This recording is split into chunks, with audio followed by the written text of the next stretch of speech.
अस्सलाम वालेकुम वरहमतुल्लाहि वबरकातुहू। शौहर का जनाजा रखा था, लेकिन मुझे कोई अफसोस ना था, बल्कि मैं दिल ही दिल में खुश थी, क्योंकि मैं यही तो चाहती थी कि किसी तरह मेरा शौहर मेरी जिंदगी से निकल जाए और मैं उस शख्स से शादी कर लूं जिसके इश्क में मैं गिरफ्तार थी। शौहर के मरने के बाद मैंने इद्दत भी पूरी ना की और अपने महबूब के साथ शादी कर ली।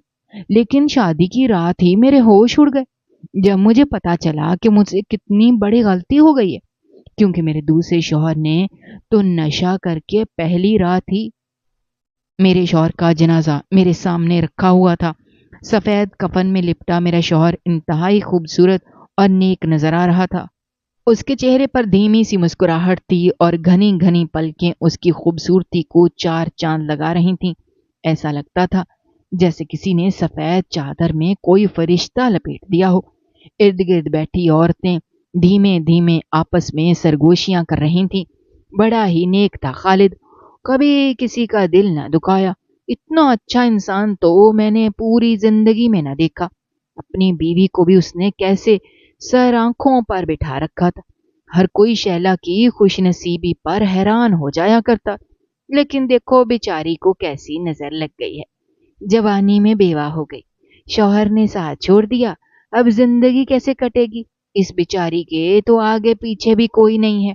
कितनी मोहब्बत से खालिद इसे रुखसत करके लाया था। अपने माँ बाप तक से झगड़ा किया था खालिद ने इस शादी के लिए। औरतें एक दूसरे को आहिस्ता आहिस्ता खालिद और शहला के किस्से सुना रही थी और मैं खामोशी से बस इन औरतों की बातें सुन रही थी। मेरी नजर बस अपने शौहर पर टिकी हुई थी। आंखों में एक आंसू भी ना आया था। बराबर से ही किसी की आवाज उभरी, देखो तो कैसे सदमे में है, आंखों से आंसू भी नहीं टपक रहे। मुझे तो लगता है बेचारी को सकता हो गया है। किसी दूसरी औरत ने कहा, सकता ना होगा तो क्या होगा, इस उम्र में बेवा होना कोई मामूली गम थोड़ी है। फिर किसी ने धीरे से मेरे कंधे पर हाथ रखा था। सबर करो शैला, अल्लाह की यही रजा थी और मैं भी इसमें राजी थी, क्योंकि मैं कौन सा चाहती थी कि मेरा शौहर जिंदा रहे। उसकी मैयत देखकर जितनी खुशी मुझे हो रही थी, शायद मैं लफ्जों में बयान नहीं कर सकती थी। कितने अरसे से मैं दिन रात दिल ही दिल में ये दुआ मांगती थी कि किसी तरह खालिद जैसा कांटा मेरी जिंदगी से निकल जाए। उसकी अच्छाई, उसकी नेकी मुझे एक आंख ना बाती थी। मेरा दिल उसकी तरफ से बहुत ज्यादा उतर चुका था। मेरा बस चलता तो मैं अपने हाथों से उस नेक इंसान का गला घोंट देती, लेकिन मोहब्बत में इतनी हिम्मत न थी। मगर खुदा ने मेरी दुआएं सुन ली, मेरी दुआ रंग लाई और खालिद एक हादसे में इस दुनिया से चला गया। उसके चेहरे की मासूम मुस्कुराहट उसकी पाकीज़गी की गवाही दे रही थी, लेकिन मुझे तो उसके इस मासूम से चेहरे से नफरत थी। हर किसी के काम आना, हर किसी की मदद करना, अपनी सारी कमाई को गरीबों पर लुटा देना खालिद की खास बात थी, और यही खास बात मुझे उससे नफरत करने पर मजबूर कर देती थी। कई बार मैंने खालिद को रोकना चाहा, किस तरह दोनों हाथों से ना लुटाया करें, लेकिन वो मानता ही कहाँ था। कहता था, कौन सा अपने पैसे लुटा रहा हूं, ये तो खुदा की तरफ से मेरे पास अमानत है। और फिर मैंने कभी तुम्हारे खर्चों में भी कोई कमी नहीं की। ये सच था कि खालिद ने कभी मेरे खर्चों में कमी नहीं की, लेकिन जिस तरह की अय्याशी मैं चाहती थी वो खालिद के साथ मुमकिन भी नहीं थी। खालिद सारा एक्स्ट्रा पैसा गरीबों पर खर्च करने के बाद सुकून की नींद सोता था और मेरी नींदें उड़ जाया करती थी। मुझे बड़ी सी गाड़ी चाहिए थी, डायमंड का सेट चाहिए था, मुझे हर वो चीज चाहिए थी जो अमीरों के पास होती है, लेकिन खालिद मुझे वो सब कुछ ना दे सका था। वो कहता था, मैं तुम्हें 2 वक्त की रोटी और सुकून की जिंदगी दे रहा हूं और यही मेरा फर्ज है। मैं तो चाहती थी खालिद किसी भी तरह मेरी जिंदगी से निकल जाए, और आज वो खामोशी से हमेशा के लिए चला गया। उसकी मैयत पर बैठी मैं खुशी मना रही थी, लेकिन मैंने अपने चेहरे से इस बात का इजहार ना किया था। मेरे चेहरे पर संजीदगी तारी थी, आंखों में एक भी आंसू चाहकर भी मैं ना ला सकी थी। मेरी सास जो दूसरी तरफ बैठी थी, मेरी तरफ देखकर कहने लगी, ये औरत खा गई मेरे बेटे को, یہ ساری بربادی اسی عورت کی وجہ سے ہوئی ہے۔ میرا جوان بچہ جوانی میں ہی چلا گیا، اس عورت نے اس کی ساری نیکیوں کو ہمیشہ برباد ہی کیا۔ وہاں موجود عورتیں میری ساس کو چپ کروانے کی کوشش کر رہی تھیں۔ ایسی باتیں نہ کرو، تمہاری بہو بیوہ ہوئی ہے، اس کے غم کا اندازہ کرو، تمہارا بیٹا تھا تو اس کا شوہر بھی تو تھا۔ خالد کی خالہ نے اپنی بہن کو ہی سمجھایا تھا، لیکن وہ منہ بھر بھر کے مجھے بد دعائیں دے رہی تھی، اور ایک ماں کی بد دعائیں لیتے وقت مجھے یہ احساس نہ ہو سکا تھا کہ ماں کی بد دعائیں دعاؤں کی طرح عشق کو ہلانے کی طاقت رکھتی ہیں، اور میری زندگی میں بہت جلد میرے کیے کا نتیجہ سامنے آنے والا تھا۔ خالد کا جنازہ اٹھا تو پورا گھر سسکیوں سے گونجنے لگا، لیکن میں بالکل سکون کے عالم میں کونے میں بیٹھی رہی۔ کوئی مجھے کہتا آنسو بہا لو، کوئی کہتا کہ رو لو، کوئی کہتا آخری دیدار کر لو، لیکن میں نے بس دیوار سے ٹیک لگایا اور آنکھیں بند کر لیں۔ دل نے ایک سکون کا سانس بھرا تھا، اور میں نے اپنے آپ کو دلاسا دیا تھا کچھ دن کا ڈرامہ اور پھر اس کے بعد میں ان سب مصیبتوں سے آزاد ہو جاؤں گی۔ اس گھر میں میرا دم گھٹتا تھا اور اب مجھے آزادی ملنے والی تھی۔ میرا بس چلتا تو میں خوشی میں بھنگڑے ڈالنے لگتی، لیکن میں نے لوگوں کا لحاظ رکھا۔ پھر ایک ایک کر کے سارے مہمان چلے گئے، گھر خالی ہو گیا۔ میں اپنے کمرے میں گئی تو میں نے دروازے کو اندر سے کنڈی لگا دی، اور اس کے بعد میں نے جس انداز میں خوشی منائی تھی یہ صرف میں اور میرا رب جانتا تھا۔ میں نے اتنا پرسکون خود کو آج تک محسوس نہ کیا تھا۔ ایسا لگتا تھا جیسے میرا شوہر نہیں مرا بلکہ میں آزاد ہو گئی ہوں۔ میں نے فوراً فون پر ایک نمبر ڈائل کیا اور اپنے کان سے لگا لیا۔ تھوڑی دیر بعد کال ریسیو ہو گئی تھی۔ مبارک ہو شہلا، بنا کچھ کیے تمہارے راستے کا کانٹا ہٹ گیا، قبر میں اتار کر مٹی ڈال دی ہے، کچھ ہی دیر بعد تمہارے گھر آؤں گا، تعزیت کے بہانے تم سے ملاقات ہو جائے گی۔ جلال کی بات سن کر میں زور سے ہنسی تھی۔ ہاں کیوں نہیں، میں انتظار کر رہی ہوں، اسی دن کے لیے تو میں نے کب سے دعائیں مانگی تھی۔ اور پھر میں بستر پر سکون سے لیٹے مستقبل کے سہانے خواب سجانے لگی۔ جب سے میں جلال سے ملی تھی تب سے تو مجھے خالد سے اور بھی نفرت ہو گئی تھی۔ جلال میرے شوہر خالد کا بزنس پارٹنر تھا۔ پہلی بار ہماری ملاقات ایک دعوت میں ہوئی تھی۔ وہ دعوت مجھے آج بھی یاد ہے۔ میں نے سرخ رنگ کی ساڑی پہنی تھی، خالد کے ہاتھوں میں ہاتھ ڈالے میں اس دعوت میں داخل ہوئی تو ریسیپشن پر کھڑا جلال ہمیں دیکھتے ہی ہماری طرف چلا آیا تھا۔ اسے دیکھ کر میں پلک جھپکنا بھول گئی تھی۔ 6 فٹ 4 انچ کا خوبصورت جوان مرد تھا جو کسی بھی عورت کے دل کو پوری طرح دھڑکا سکتا تھا۔ پھر اس نے میری طرف ہاتھ بڑھایا تو میں ایک دم ہی گھبرا گئی۔ میں نے خالد کو دیکھا تو اس نے بھی اس بات کو کچھ عجیب سے انداز سے محسوس کیا تھا، مگر میں نے فوراً جلال کا ہاتھ تھاما اور مسکراتے ہوئے اس سے سلام دعا کی۔ پھر ساری تقریب میں جلال ہمارے ارد گرد ہی منڈلاتا رہا۔ کئی بار اس نے میری خوبصورتی کی تعریف کی اور خالد سے کہا تھا کہ وہ بہت خوش نصیب ہے جسے مجھ جیسی بیوی ملی۔ یہ سن کر تو میں اور بھی زیادہ خوش ہو گئی تھی۔ دھیرے دھیرے وہ میرے حسن کی تعریف کرتا جا رہا تھا اور میرا دل خود بخود اس کی طرف مائل ہو رہا تھا۔ تقریب کے اختتام پر جب ہم واپس اپنی گاڑی میں بیٹھے تو میں یہ کہے بغیر نہ رہ سکی کہ خالد، آپ کا دوست جلال تو بہت ہی اچھا ہے، آپ اس کے ساتھ مزید بزنس کو بڑھاتے کیوں نہیں؟ میری بات سن کر خالد نے ایک نظر میری طرف ڈالی اور کہنے لگا، جب میں نے کاروبار شروع کیا تھا اس وقت میں جلال کو زیادہ نہیں جانتا تھا، اسی لیے میں نے زیادہ بڑا کاروبار نہیں کیا، اور پھر وقت گزرنے کے ساتھ ساتھ مجھے اندازہ ہوا کہ جلال ایک اچھا کاروباری آدمی نہیں ہے، اس لیے میں نے مزید کاروبار کو نہیں بڑھایا۔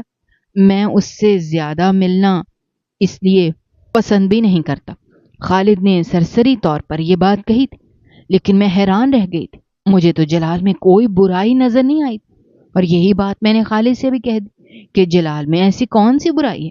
خالد نے ایک نظر مجھ پر ڈالی اور گاڑی چلاتے ہوئے کہنے لگا، بس اس کی کچھ فطرت ٹھیک نہیں ہے، اب دیکھو نا کس طرح تمہاری طرف ہاتھ آگے کر دیا، جبکہ اچھی طرح جانتا ہے کہ ہم کس فیملی سے تعلق رکھتے ہیں، لیکن اسے ان سب باتوں کا بالکل احساس نہیں ہوتا۔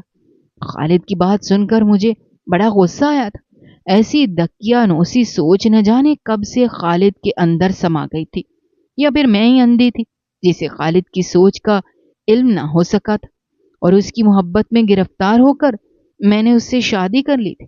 شادی سے پہلے میں نے صرف خالد کا بڑا گھر، اس کی گاڑی دیکھی تھی، اس کی محبت بھری باتوں کو قبول کر لیا تھا، لیکن شادی کے بعد مجھے اندازہ ہوا کہ خالد ویسا انسان نہیں ہے جیسا میں چاہتی تھی۔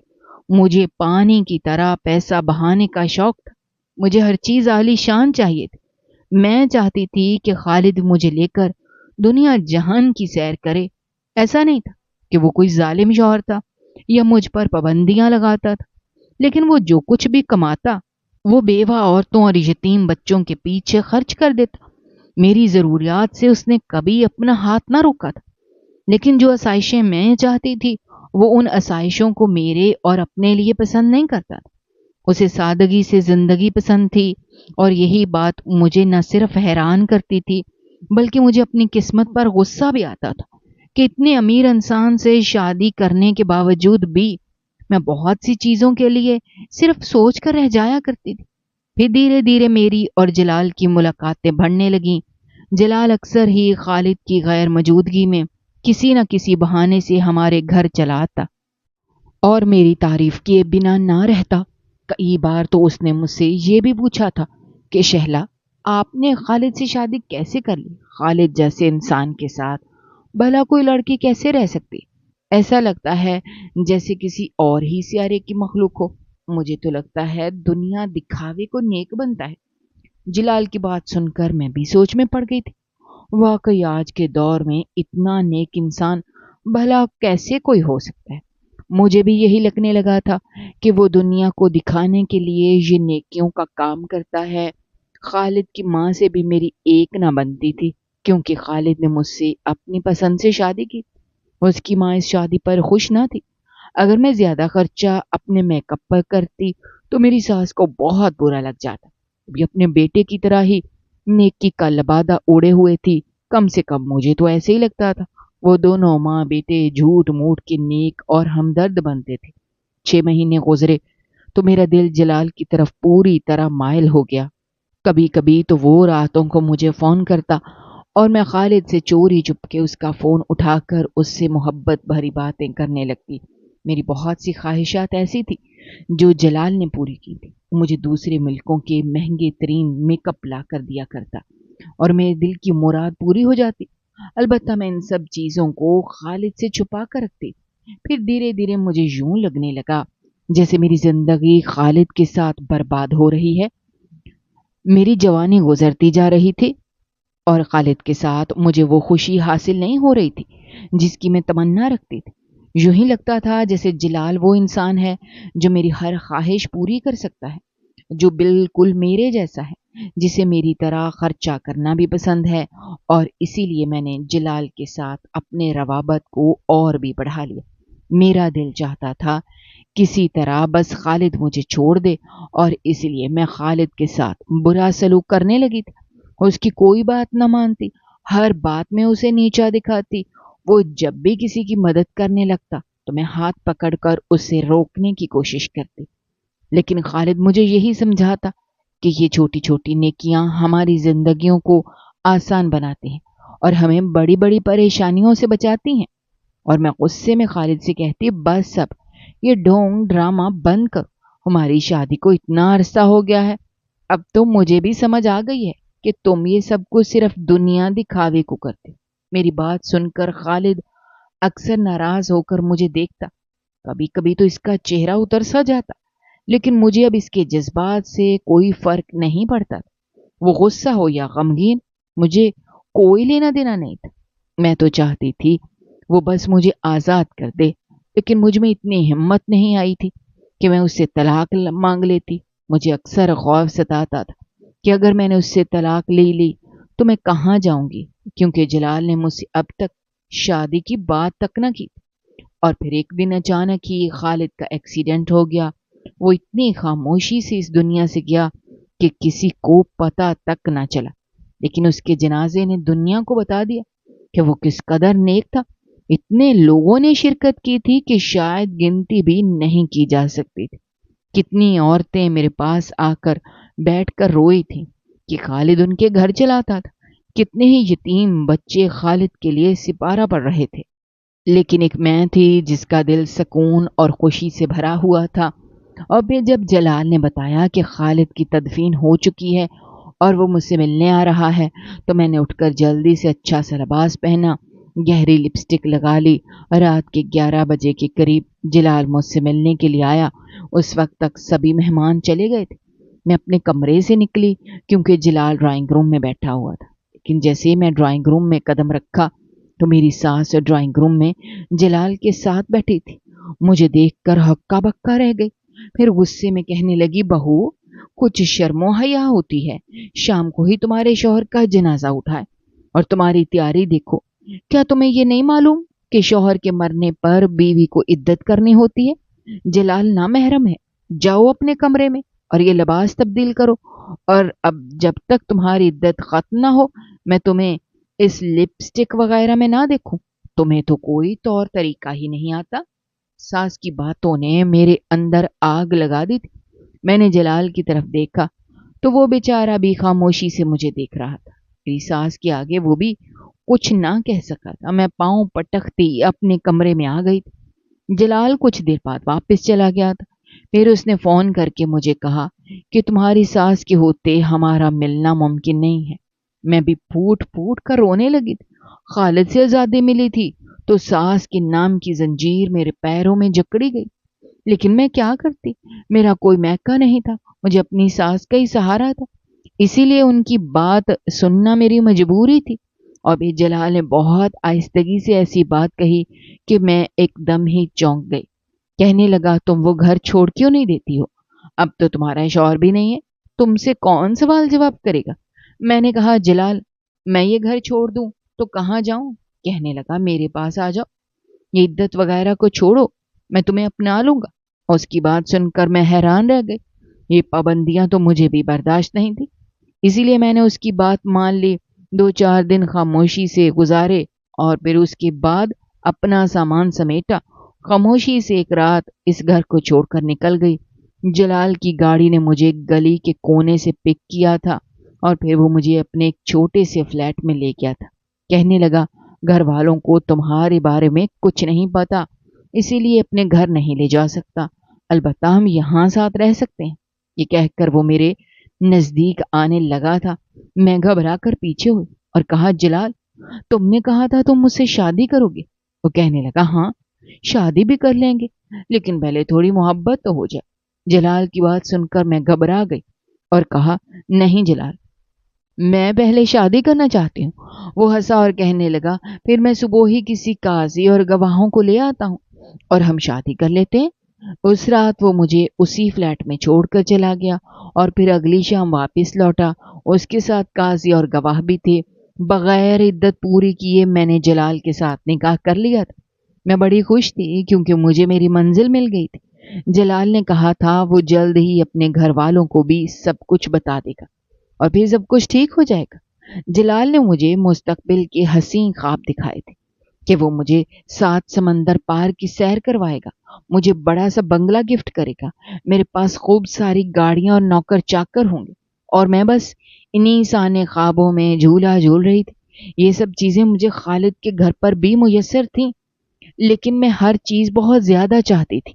मेरे अंदर की हवस और लालच खत्म होने का नाम ही नहीं लेती थी। यही लालच तो थी जो मैंने खालिद से शादी की थी। फिर जलाल के साथ मेरा निकाह हुआ। काजी और गवाह चले गए तो जलाल मेरे करीब आ गया। कुछ देर मुझसे बातें करने के बाद जब वो मेरे और नजदीक आया तो उसका फोन बजने लगा। कहने लगा, कुछ कारोबार का जरूरी काम है, मैं बाहर जा रहा हूँ, वापस आता हूँ तो तुमसे बात करता हूँ। वह हंसता मुस्कुराता बाहर चला गया। लेकिन फिर जब वो रात को वापस लौटा तो उसकी हालत देखकर मैं चौंक गई। उसकी चाल बिगड़ी हुई थी। मुझे एक लम्हे में समझ आ गया कि वो अपने होश में नहीं है। फिर जब वो मेरे करीब आकर बैठा तो उसके मुंह से शराब की बू आ रही थी। मैंने घबरा कर पूछा, जलाल, तुमने शराब पी है क्या? वो जोर से हंसा और कहने लगा, हाँ, मैं तो अक्सर शराब पीता हूँ, कभी कभी आइस का नशा भी करता हूँ। اس کی بات سن کر میرے ہوش اڑے تھے۔ مجھے شرابی لوگوں سے بہت خوف آتا تھا۔ خالد نے تو کبھی سگریٹ تک کو ہاتھ نہ لگایا تھا، نہ وہ پان چھالیا کھاتا تھا، اسی لیے میں ڈر کے پیچھے ہٹی تھی۔ مگر جلال جو اپنے آپ میں نہیں تھا، اس نے میرے بالوں کو مٹھی میں دبوچ کر مجھے اپنے قریب کیا اور کہنے لگا، کہاں بھاگ رہی ہو؟ نکاح کیا ہے تم نے مجھ سے، میں اپنا حق وصول کروں گا۔ اور یہ کہہ کر اس نے مجھے بستر پر دھکا دے کر گرایا تھا۔ میں نے جلال سے کہا، ہوش میں آؤ، کیا کر رہے ہو؟ لیکن وہ اپنے ہوش میں کیسے آتا؟ اس نے تو نہ جانے کتنی پی رکھی تھی۔ وہ ظلم و زیادتی پر اتر آیا تھا۔ اس نے نہ صرف میرے ساتھ اپنی خواہش پوری کی تھی بلکہ مار پیٹ بھی کی تھی۔ اور جب میری حالت بہت خراب ہوئی تو اس نے کچھ کاغذات میرے آگے رکھ دیے، کہنے لگا، ان پر دستخط کرو۔ میں نے ان کاغذات کو اٹھا کر دیکھا تو وہ کاروبار کے کاغذات تھے، خالد کا کاروبار میں جو بھی شیئر تھا وہ سب کچھ اس کے مرنے کے بعد میرے حصے میں آیا تھا، اور اب جلال ان کاغذات پر دستخط کروا کر وہ سب کچھ اپنے نام کروانا چاہتا تھا۔ مجھے تو معلوم ہی نہیں تھا کہ خالد کی وصیت کے مطابق اس کے کاروبار کا حصہ مجھے ملنے والا تھا، لیکن جلال یہ بات اچھی طرح جانتا تھا۔ وہ کہنے لگا، دستخط کرو اور سارا کاروبار میرے نام کرو۔ میں نے ایک نظر جلال پر ڈالی، نہ جانے کیوں میرے دل نے دہائی دی کہ جو کچھ ہو رہا ہے وہ ٹھیک نہیں ہے۔ اسی لیے میں نے انکار کیا اور کہا، میں ہرگز بھی خالد کا کاروبار تمہارے حوالے نہیں کروں گی۔ یہ کاروبار میرے حصے میں آیا ہے اور میں اسے اپنی زندگی کی ہر خواہش پوری کروں گی۔ میری بات سن کر جلال نے میرے منہ پر اتنی زور سے تماچا مارا کہ میرے ہونٹ سے خون آنے لگا۔ وہ حقارت سے کہنے لگا، تجھے کیا لگتا ہے میں نے تجھے بیوی بنانے کے لیے تجھ سے شادی کی ہے؟ تجھ جیسی عورت سے بھلا کون شادی کرنا چاہے گا؟ اپنے اتنے نیک اور اچھے شوہر سے تو وفادار نہ ہو سکی، مجھ سے وفادار ہوگی؟ میں نے تجھے جان بوجھ کر اپنے جال میں پھنسایا تھا، کیونکہ مجھے تیرے شوہر کے حصے کا بھی کاروبار چاہیے، اور تیرا شوہر کسی حادثے میں نہیں مرا، میں نے جان بوجھ کے اس کو مروا دیا۔ مجھے لگا تھا کہ ایسا کرنے کے بعد مجھے آسانی سے جائیداد مل جائے گی، لیکن اس کے مرنے کے فوراً بعد ہی وکیل نے بتایا کہ اس نے تو وصیت میں سب کچھ تمہارے نام کیا تھا، اسی لیے میں نے تمہیں یہاں بلایا اور تم سے شادی کی۔ اب تم ان کاغذات پر دستخط کرو اور سب کچھ میرے حوالے کرو۔ میں نے انکار میں سر ہلایا تو اس نے اپنا موبائل فون کھولا اور ایک ویڈیو مجھے دکھائی، جسے دیکھ کر میرے ہوش اڑ گئے۔ کچھ دیر پہلے والے مناظر اس کے موبائل فون کی زینت بن چکے تھے۔ نہ جانے کہاں اس نے اپنا کیمرہ چھپایا تھا کہ مجھے پتہ نہ چل سکا تھا۔ جو زیادتی اس نے میرے ساتھ کی تھی وہ سب اس کے فون میں محفوظ ہو چکی تھی۔ وہ کہنے لگا، سوچو کہ اگر زمانہ تمہاری رسوائی کا یہ منظر دیکھے گا تو تمہارا کیا بنے گا؟ کوئی تم پر تھوکنا بھی پسند نہیں کرے گا۔ بتاؤ تمہیں کون جگہ دے گا؟ تمہارا اپنا تو کوئی گھر بار بھی نہیں ہے، اسی لیے اگر میرے ساتھ رہنا چاہتی ہو تو دستخط کر دو۔ جلال کے بہت زیادہ مار پیٹ کرنے کے بعد میں نے ان کاغذات پر دستخط کر دیے اور وہ خوشی سے مسرور ہو گیا، اور میں اپنے آپ پر ماتم کرنے لگی کہ میں نے اپنے ہاتھ سے کتنا بڑا نقصان کر لیا۔ اگر میں خالد کے گھر میں اس کی بیوہ بن کر رہتی تو میرے حصے میں بہت کچھ آتا، لیکن اب تو سب کچھ جلال کا ہو گیا تھا۔ اور پھر اس کے بعد جب جلال واپس جانے کے لیے مڑا تو میں نے اسے آواز دی اور کہا، تو مجھے اپنے گھر کب لے کر جاؤ گے؟ میں یہاں اس فلیٹ میں کیسے رہ سکتی ہوں؟ مجھے اکیلے ڈر لگتا ہے۔ وہ کہنے لگا، کون سا گھر؟ میرے گھر میں میری بیوی اور میرے 4 بچے رہتے ہیں، میں ان کے ساتھ بہت خوش ہوں۔ تم میرے لیے صرف ایک مہرہ تھی، اس سے زیادہ کچھ نہیں۔ میرا تمہارا کوئی واسطہ نہیں، اس فلیٹ کے دروازے کھلے ہیں، تم جانا جہاں چاہتی ہو چلی جاؤ۔ جلال کی بات سن کر تو میرے ہوش ٹھکانے آ گئے تھے۔ میں نے غصے میں پیچھے سے اس کی کالر کو پکڑا اور اسے کھینچ کر گرا دیا۔ وہ نشے میں تھا، اسی لیے لڑکھڑا کر گر پڑا، شاید اس حملے کے لیے تیار بھی نہیں تھا۔ میں نے نفرت سے کہا، میں تمہاری جان لے لوں گی، تم مجھے اتنا بڑا دھوکہ کیسے دے سکتے ہو؟ تمہاری وجہ سے میں ہمیشہ خالد کو دھوکہ دیتی رہی اور تم شادی شدہ مرد نکلے۔ وہ زور سے ہنسا اور کہنے لگا، تم نے خالد کو دھوکہ میری وجہ سے نہیں دیا، اپنی لالچ کی وجہ سے دیا۔ اس کی دی ہوئی زندگی اور آسائشات تمہیں ناکافی پڑ رہی، اس لیے تو اس کی موت کی دعائیں مانگتی تھی۔ अब मुझे कसूरवार क्यों ठहराती हो? मेरा बस न चल रहा था कि मैं जलाल की जान ले लूं। मैंने गुस्से में साइड में रखा भारी लैंप उठाया और जलाल के सर पर दे मारा।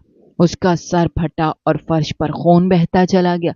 कुछ देर बाद मुझे होश आया, जब मुझे ये यकीन हो गया था कि जलाल इस दुनिया से चला गया है। मैंने घबरा कर अपना सामान समेटा और वो फ्लैट छोड़कर भाग निकली। मैं सड़कों पर भागती चली जा रही थी। मेरे पास कोई ठिकाना नहीं था। फिर भागते भागते न जाने में कहाँ पहुंच गई। वो एक कच्चा सा इलाका था, झुग्गियां बनी हुई थी। कुछ फकीर वहां बैठे थे, आपस में बातें कर रहे थे। मुझे देखकर एक फकीरनी ने अपने पास बुलाया और कहने लगी, कहाँ भागी चली जा रही? मैंने रोते हुए उससे कहा, मुझे पनाह चाहिए। मैं बहुत खौफजदा थी, मेरे हाथों कत्ल हुआ था। मुझे पुलिस से भी डर लग रहा था, अगर मैं पकड़ी जाती तो क्या होता। उसने अपनी झुग्गी में मुझे जगह दे दी और कहने लगी, तो मेरे साथ यहाँ रह सकती हो। और फिर मैं उसी झुग्गी में दिन गुजारने लगी। मेरे पास खर्च करने को पैसे नहीं थे, इसलिए मैं भीख मांग कर गुजारा करती थी।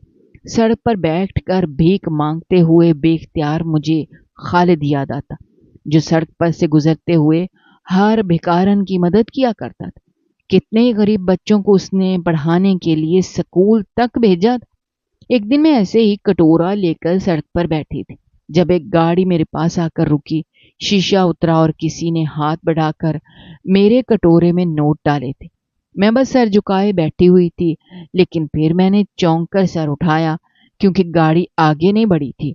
मेरी नजर उस औरत पर गई जो गाड़ी के अंदर से हैरत से टुकटुकी बांधे मुझे देख रही थी। वो कोई और नहीं, मेरी सास थी। मेरे हलक से एक चीख निकली और मैं अम्मा कहकर फूट फूट कर रोने लगी थी। मेरी सास गाड़ी से उतरी और मुझे सीने से लगा कर कहने लगी, शहला, तुम कहाँ चली गई? मैंने तुम्हें कितना तलाश किया। मैंने रोते हुए अपनी सास को सब कुछ सच बता दिया। बहुत देर तक मेरी सास खामोश रही, फिर कहने लगी, चलो गाड़ी में बैठो, घर चलो। मैं हैरान रह गई कि मैं जिस औरत के बेटे के मरने की दुआ मांगती थी, वो मुझे घर ले जाने की बात कर रही थी। मेरी सास कहने लगी, बेटे के जाने के बाद मैं बिल्कुल तन्हा रह गई हूँ। कम से कम अब तुम्हारे साथ ये सोचकर जिंदगी गुजार लूंगी कि तुम कुछ और नहीं, लेकिन मेरे बेटे की मोहब्बत जरूर थी। मैं तुम्हें इस तरह सड़क पर नहीं छोड़ सकती। अगर आज खालिद जिंदा होता तो तुम्हें इस तरह देखकर उसकी जान निकल जाती। चलो मेरे साथ। मेरी सास मुझे वापस उसी घर में ले आई थी जहां से आजादी की मैं दुआएं मांगती थी। और मुझे इस घर में दाखिल होकर एहसास हुआ था कि यह घर मेरे लिए कितना महफूज था। नहा धोकर साफ सुथरी होकर जब मैं अपनी सास के पास पहुंची तो उन्होंने मेरे आगे बेहतरीन खाना लगवा दिया। मैं आंसुओं से रोने लगी। मेरी सास ने मेरे हाथ थामे और कहने लगी, मुझे तुमसे बहुत गिले शिकवे थे, क्योंकि मैं जानती थी कि तुम एक लालची औरत हो। लेकिन आज मुझे तुमसे कोई शिकायत नहीं, क्योंकि तकदीर ने तुम्हें सही और गलत समझा दिया है। तुम्हें तुम्हारे हिस्से की सजा मिल चुकी है। शायद इतनी ही खालिद जिंदगी लखवा कर लाया था। इंसान को कभी इतनी लालच नहीं करनी चाहिए। वो अंधे कुएं में जा गिरे। सास की बात सुनकर मैंने अपने आंसू पोंछे थे, अपनी गलतियों पर उनसे माफी मांगी थी। मेरी सास ने एक माँ होने का हक अदा किया था। मेरी सास ने बता दिया था कि वो खालिद की ही माँ थी, क्योंकि बड़ी आला ज़र्फी के साथ उन्होंने मुझे माफ कर दिया। मैंने खाना खत्म किया तो वो कहने लगी, कुछ गरीब बच्चे और बेवा औरतें राशन के लिए आने वाली हैं। मैं चाहती हूँ तुम अपने हाथों से राशन तकसीम करो, ताकि तुम्हें पता चले कि ये सुख क्या होता है। सास की बात पर मैंने सर हिला दिया और इन गरीबों को राशन तकसीम कर दिया था। उस रात वाकई मुझे ऐसी सुकून की नींद आई थी कि मैं बयान नहीं कर सकती। अब मुझे समझ आ गया था कि खालिद किस सुकून की बात कर रहा था। अब मैं आप सबसे भी यही कहूंगी कि हमारा सुकून दुनिया की आसाइशात और फानी चीज़ों में नहीं है, बल्कि हमारा सुकून तो इंसानियत की भलाई और मदद के लिए हाथ बढ़ाने में है। आइए अपना हाथ बढ़ाएं, इंसानियत की मदद करें और खुद को लालच के अंधे कुएं से निकालें। नाज़रीन, हमारी आज की ये कहानी आपको कैसी लगी, कमेंट बॉक्स में अपनी राय का इजहार करना मत भूलिएगा। और अगर आप हमारे चैनल पर नए हैं तो चैनल को सब्सक्राइब करना भी मत भूलिएगा। शुक्रिया। अल्लाह हाफिज।